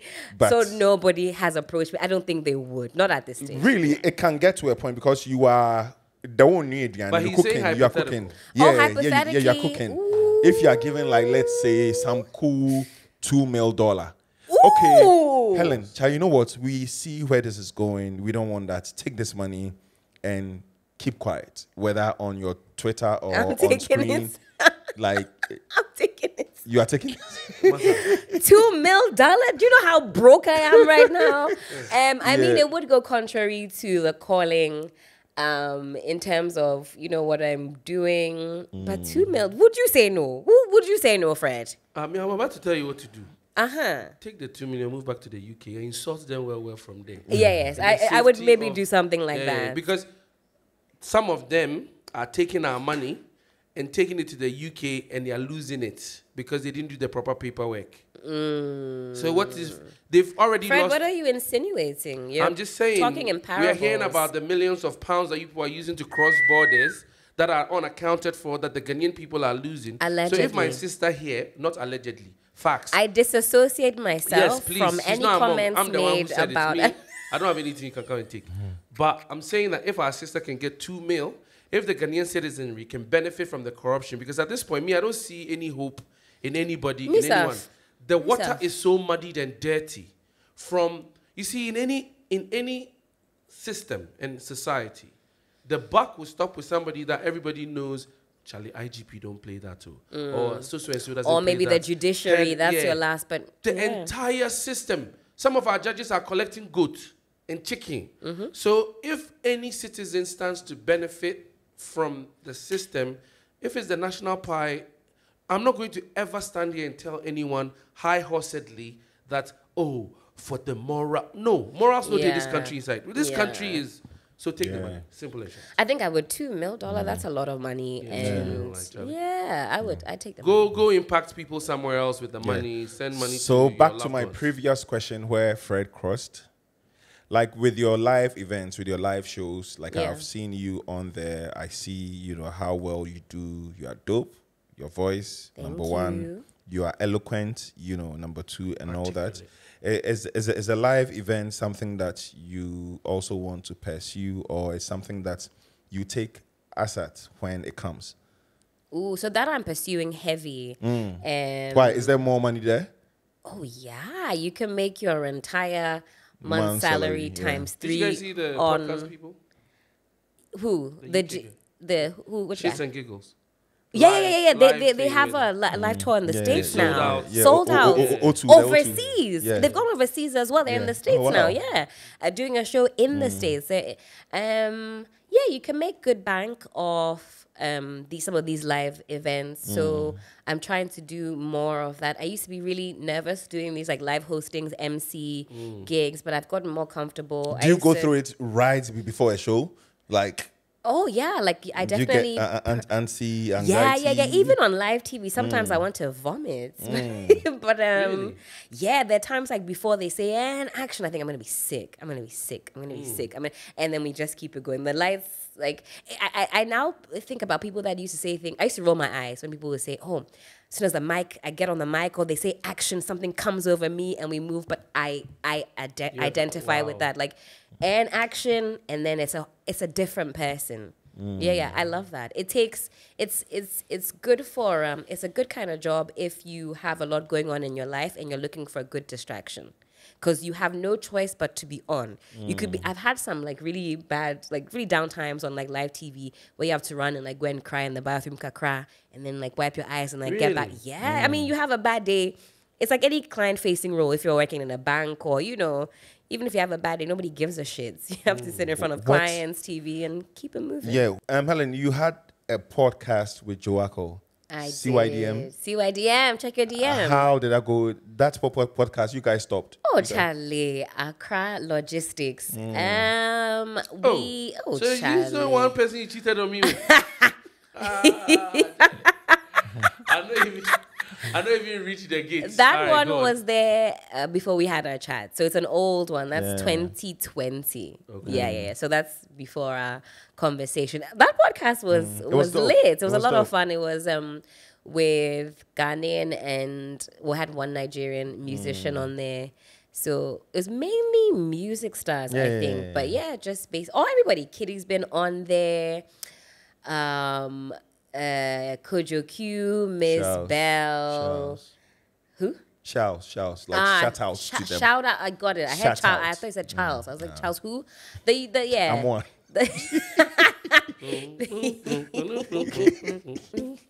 Hey, Charles out. Hey, people tell me all the time that I can't dance, but I refuse to believe yeah. that. I love a good boogie. I dance all day, all night. Most Yeah. of them will dance. Yeah. Oh, dope. So you were talking about the podcast. Yes, How it yes. went. Yeah, it went good, went well. But I'll be honest. In Ghana, Charlie, there are only about 9 celebrities. Once you've interviewed all 9, Yeah. you're really like recycling. But it was a lot of fun especially because I feel like a lot of our celebrities are very guarded when they go to interviews, and Charlie. you have Another to word for really. fake. No, not fake, just guarded. Guarded. Some might be fake, but I think it's just this idea of, Presentation. Yeah, presentation, and it's borderline boring. But I don't blame them, because some blog will go and cut one clip, and then they'll hear about it all week, and then they're calling you motherless, fatherless for 48 hours, and somebody's DMing you. Do you know you're being Haven't you cooked? seen it? Go and So I don't check blame it. them. And haven't you seen that they are cooking you? So sometimes I think that's why they're guarded. But it was a lot of fun. We do have some episodes that never aired, and we'll try and air them and put a nice bow on it, and an end of an era. Yeah. Shouts to Joaco, Yeah. Charlie. Yeah. Doing dope stuff out there. Fred, brief. Yes. He's talking plenty. Then tell me brief. I like how you guys ping pong though. There's Yeah, no I cross mean- talking. You guys are Yeah. good. No. We pros. I love working with Tombo on this. Oh, Oh, we little bromance. Love that. How come you chose Flavor Flav's wife as a handle? My handle used to be my full name, or I think it was at Helen Apia.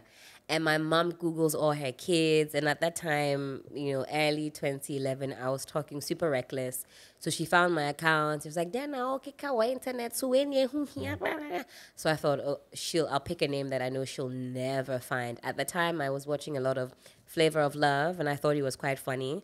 So just on a whim, I made the name Flavor Flav's wife, just to evade my mom's curiosity, Intrusion, no? intrusion, if you will. And here we are today. I remember election 2020. I'd been working with Media Journal just about a year, and we're covering elections, and they have everybody's name and then their handles, and then management was like, Charlie, do something about this name. So I think I was the only person whose handle didn't come underneath their name. Now they've given up. So even if it's official, I mean, some of the oldies don't get it. Who is that? I thought you were married. La la la. They don't quite get it, but they've left me alone. Read the name. So yeah, we move. Dope. So talking about elections, this year Ooh. is going to be very, very busy.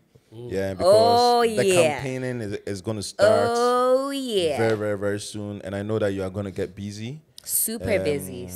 I'm looking forward to it. Yeah. How are you prepping for this year's, general elections? Just by keeping on top of the issues, but also I think something that we do on 3FM that might be a little bit different is also platforming some of the other parties. I think we forget that there are other guys also vying for our votes. So these so-called smaller parties, and they take a lot of exception to us not platforming them. So where we can, at least CPP, APC, I don't know if we'll have LPG this year, but we try and platform a host of other parties. So I'm looking forward to hearing what some of the good ideas that are coming forth are.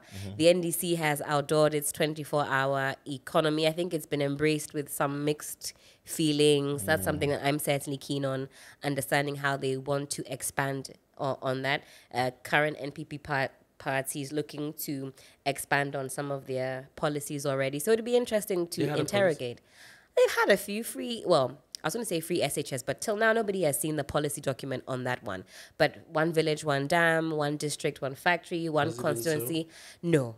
If from where I sit, it hasn't yielded the results. If it had, we wouldn't have like Planting for Food and Jobs 2.0. I don't know what the first one yielded us, maybe not so much, but just interrogating the ideas in a dispassionate, with a dispassionate, non-partisan lens. We don't do enough of that. We're all Ghanaians. We're one people. We want to give somebody the mandate to rule. Let's assess what ideas that they have, and let's ask questions based on that. I hate it when we platform politicians and it becomes shouting match and da-da-da. Let's speak to the issues. That's the easy way out. Quick question, because you're talking about it. How do you see... Because I keep saying this, so I want to dispel it if it's not true. Right. How do you see the two parties in terms of ideological difference? Is there any ideological differences between the two? Policy-wise, what they stand for, that kind of thing? They say they're different. So the current minority, the NDC, they see themselves as the Democrats, if you will, if I can put that against another jurisdiction that we're more familiar with. And I believe the NPP would take that a stance of like a Republican, something like that, loosely.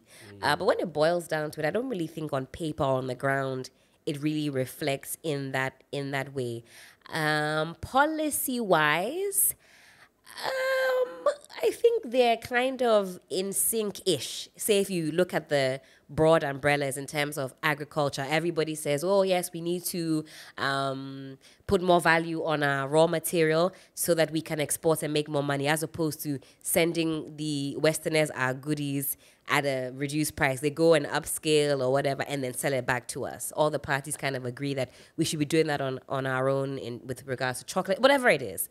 So in terms of the broad umbrellas, I think they kind of are in sync. This year, the only major difference is the 24-hour economy I think the NDC is proposing, and the NPP seems to be vehemently against that idea. They don't think it's a real game changer. That's the big ticket item. But in terms of, in general, I think they're quite similar in the way that they approach their problem-solving skills. So just for commentary's sake, if MPP does say that they are the Republican Party, and NDC identifies as the NDC Party, the 24-hour economy is a stark opposite. Because the Republican Party will propose the 24-hour economy, and the Democrats will be absolutely against it, because Democrats are socialist in thinking. Yes. And Republican are capitalist in thinking. So you would consider a 24-hour economy more of a capitalist move. I can agree with that. And listen, talk about LGBTQ plus rights. A social democrat, for example, would be looking to protect the lives and rights of all citizens. But we see that being championed really strongly by the NDC, Sam George and cohorts. There is, although, one NPP sponsor of that bill. So, and they also passed it unanimously, if you will, in Parliament. And I've asked some of the MPs, I'm saying, if it were you, and the Speaker said, who is not in favor? You, do you have the balls? Would you get up? You would never get up. Yeah. The mobism that surrounds this particular bill prevents people from really saying how they feel. I get a lot of abuse on morning radio when I even attempt to broach the subject. I don't agree with it, so people call and abuse me. But those are some of the differences, and you're spot on. Yeah. Dope. What do you miss doing in life, and what do you want to get better at? Ooh, I miss being able to pick a destination with my gal pals. They were going to Mexico this year or Italy or whatever and going off on holiday. I miss doing that because I simply can't afford it anymore. I earn primarily in cities, and we know that the city is not doing well at all. So I miss being able to afford a lot more of the things that I like. But I hope to get better at this social commentating and social commentary, is that the word? Yeah, I want to get better at that, get better at presenting. Get better at like off the cuff speaking. That requires a lot more research and just being on top of shit. Podcast. I'm still holding this thing. So you're still holding this to your chest? That'd be the only way you go appease me. I'll make it up to you. And s04. I want to talk Yes? to you. Oh, yes. Listen, say less. We would love to have you on. But you'll be speaking to mainstream Ghana, so don't come and ruffle any feathers. No, I'll shoot the shit with you guys. Let's talk and have fun. Okay. I just want to show you that I'm not boring. Okay, I love that. I'm with it. Charlie, guys, Charlie. It's been a dope conversation as usual. And Charlie, Helen, Apia Ampofu came through for the podcast. Charlie. Oh, you have a little... sound bites. Oh, I want to hear it again. Let's have a hands of applause. Hey. Nice if you don't use it as much. Yeah, we use it at the beginning and the end. Yeah. Okay, But there's one that is fantastic. Play give up. We have this. And we have this. When does this one come out? We When stopped you say using some it. crazy shit. Okay, I didn't say anything Aviva, that but we stopped warranted using any it. of that today, did I? Charlie, Helen, we thank you for coming Thank through the you for podcast. having me. It's been a dope conversation, and Charlie, very, very lively, and that was what we were expecting, actually. Yeah? Because Nothing Charlie, less. Nice. I feel like we can cover so much more and talk for 2 hours more if we choose. The whole day, if you let me. But I know you are busy. You know, you have to. Oh, but stop sacking me. Every 5 minutes, I know you are busy. I know you are. I am busy, but I've had too much fun. Me, you coming here, Charlie, I'm like, wow. You want to come back here? Yeah. Anytime. Charlie, guys, Subscribe. follow, It's like, it's share. not free. You Mutombo know. is nicer than I am. Mutombo, let me tell. Listen, guys, watch me. Let you know be free. Light. You'll say light. Internet. The beer boy they will come. You guys know shit. Or say light, Charlie. Yeah. Don't kill me. Water. Light, yes, yeah, they need Obiomo. It's free. Production crew. We need the support. I'm not shy about it. It's a business that we're running. We're doing it out of passion. And pocket. And we know people, there's a lot to say, and we want to bring the information to you. But it's Mutombo and I and some of our silent investors, but we need the subscriptions. Yeah. Do your thing. Press the subscribe. Yeah. Stop watching for Charlie, free. and Charlie, with that, thanks for listening and watching to the If More Let's Divide podcast. Fred. Yes, sir. We are through. I did. I didn't realize we talked for so long. Yeah. Hey, Charlie, Crazy, that was fool. fun. Yeah? We are coming out to bro. Oh, allow cash We out a DX. taste.